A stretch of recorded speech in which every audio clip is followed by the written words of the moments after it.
Hi friends, welcome back my channel the journey with Kishore. ఈ రోజు అయితే మనం ఎక్కడ ఉన్నామంటే ధవళేశ్వరం బ్యారేజ్ దగ్గర అయితే ఉన్నాం అనమాట. ఈ ధవళేశ్వరం బ్యారేజీ వచ్చేసి ఈస్ట్ వెస్ట్ గోదావరిని కలిపే బ్యారేజ్ అనమాట. ఇది విధంగా వలస భారతదేశంలో నీటిపారుదల వ్యవస్థను సమర్థవంతంగా నిర్వహించడానికి మన కాటన్ దొర గారు అయితే చాలా కృషి అనేది అయితే చేశారు. ఈయన్ని కాటన్ దొర, డెల్టా ఆర్కిటెక్చర్, అపర భగీరథుడు కూడా అని పిలుస్తూ ఉంటారనమాట.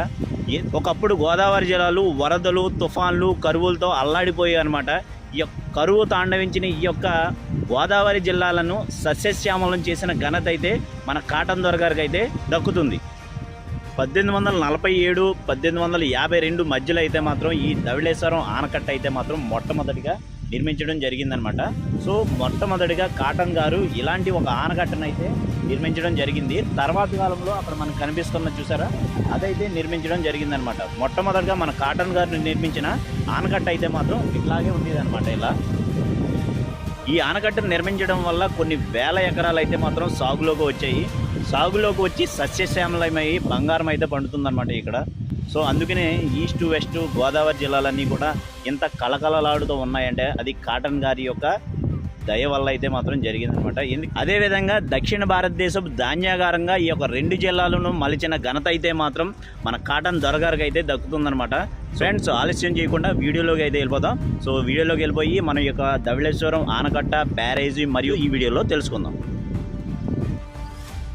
సరార్దార్ కాటన్ ఆనకట్ట తూర్పుగోదావరి జిల్లాలోని రాజమహేంద్రవరానికి సమీపాన ఉన్న ధవళేశ్వరం, పశ్చిమ గోదావరి జిల్లాలోని విజయశ్రాలను కలుపుతూ గోదావరి నదిపై నిర్మించిన ఆనకట్ట. ఈ ఆనకట్ట సరార్దార్ థామస్ కాటన్ అనే బ్రిటిష్ ఇంజనీర్ ఆధ్వర్యంలో 1847 సంవత్సరంలో ప్రారంభించి 1852 సంవత్సరం నాటికి పూర్తి చేయబడింది.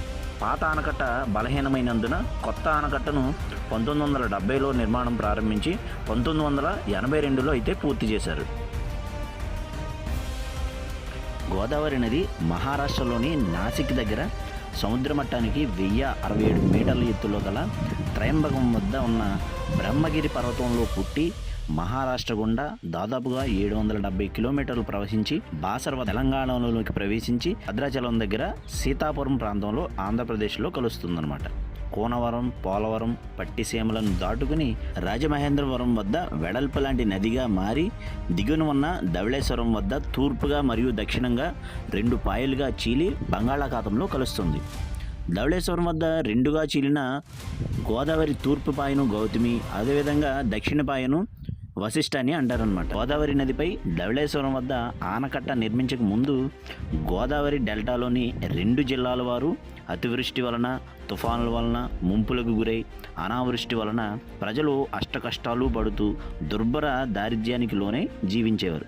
1833లో అనావృష్టి వలన దుర్భరమైన క్షామం, కరువు వచ్చి వేల సంఖ్యలో అయితే ఆకలి చావులు అయితే సంభవించాయి. దీనినే నందన క్షామం అని కూడా అనేవారనమాట. తిరిగి 1839లో తీవ్రమైన తుఫాన్లు, ఉప్పెనల కారణంగా పొలాలు, గ్రామాలు ముంపునికి గురై క్షామ పరిస్థితులు ఏర్పడి వేలాది మంది జనం వలసలు వెళ్ళవలసి వచ్చింది. ఉభయ గోదావరి జిల్లాల ప్రజలు దుర్భర పరిస్థితులను గమనించిన అప్పటి జిల్లా అధికారి సర్ హెన్రీ మౌంట్ ప్రజల కష్టాలను వివరిస్తూ ప్రభుత్వానికి ఒక నివేదికను అయితే పంపించారు. ఆ నివేదికకు స్పందించిన బ్రిటిష్ ఇండియా ప్రభుత్వం గోదావరి నదిపై ఆనకట్ట కట్టుటకు గల అనుకూల, ప్రతికూల పరిస్థితులను అంచనా వేయడానికి అప్పటి బ్రిటిష్ ఇండియా ప్రభుత్వం సరార్దార్ కాటన్ అనే ఇంజనీర్ని అయితే ఇక్కడ నియమించడం జరిగింది. ప్రభుత్వం ఆదేశంపై రాజమండ్రి వచ్చిన కాటన్ గారు గోదావరి నదిపై ఆనకట్ట కట్టడానికి గల అనువైన ప్రాంతం కోసం అన్వేషణ ప్రారంభించారు. కాటన్ గారు గోదావరి తీర ప్రాంతాన్ని గుర్రంపై పర్యవేక్షించేవారు. సరైన ఆహారం దొరకనప్పుడు అరటిపళ్ళతోనే సరిపెట్టుకునేవారు అన్నమాట. గుర్రంపై స్వారీ చేస్తూ గోదావరి నది ప్రాంతాన్ని కూలంకషంగా పరిశీలించడం మొదలుపెట్టారు. మొదట కోయిద, జీడికుప్ప ప్రాంతాన్ని, పాపికొండల ప్రాంతాన్ని పరిశీలించారు. పాపికొండల వద్ద గోదావరి సన్నబడి కేవలం 200 మీటర్ల వెడల్పు మాత్రమే ఉండడం వలన ఇక్కడ ఆనకట్ట కట్టుటకు గల సాధ్యాసాధ్యాలను అంచనా వేశాక పోలవరం దగ్గరనున్న మహానంది కొండ, పొదలకొండ తీర ప్రాంతాన్ని పరిశీలించారు. చివరకు ధవళేశ్వరం, విజయేశ్వరంల మధ్య నది వెడల్పుగా ఉండి లంకలు, ఇసుక తిప్పలు ఉండటం వలన ఆనకట్ట నిర్మాణ సమయంలో ఆనకట్ట నిర్మాణ సమయంలో నీటిని పక్కకు మళ్లించుటకు అనుకూలంగా ఉంటుందని భావించి అక్కడ పరిస్థితులను అధ్యయనం చేసి ఆనకట్ట కట్టడానికి అనుకూలమైనదంటూ కాటన్ తన నివేదికను అప్పటి మద్రాస్ గవర్నర్ అయిన మార్కస్ ట్రెయిల్డెల్కు సమర్పించారు. ఆయన కూడా దానిని ఆమోదించి లండన్లోని బోర్డ్ ఆఫ్ డైరెక్టర్లకు పంపించాడు. వారు ప్రాజెక్టు రిపోర్టును పరిశీలించి డిసెంబర్ 23, 1846 సంవత్సరంలో తమ ఆమోదాన్ని తెలుపుతూ అనుమతి పత్రంపై సంతకం చేశారు. ఆలస్యం చేయకుండా కాటన్ గారి ఆధ్వర్యంలో 1847లో ఆనకట్ట నిర్మాణానికి శ్రీకారం చుట్టారు.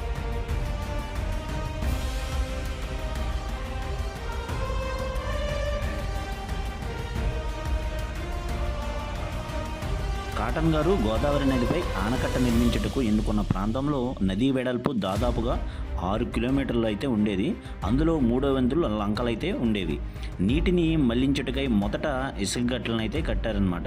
1847 నాటికి ఆనకట్ట నిర్మాణం కోసం 10,000 మంది కూలీలను, 500 మంది వడ్రంగులను, 500 మంది కమ్మరులను నియమించారు. 1847 ఆగస్టు 3వ వారం నాటికి ఉక్కు రాగానే యంత్ర సామాగ్రితో నిర్మాణపు పనులు ముమ్మరమయ్యాయి. ఆనకట్టకు అవసరమైన రాయిని రైలు వ్యాగన్ల ద్వారా నది ఒడ్డుకు చేర్చేవారు. అలా చేర్చిన రాళ్లను పడవల ద్వారా నదిలోని నిర్మాణ ప్రాంతానికి రవాణా చేసేవారు.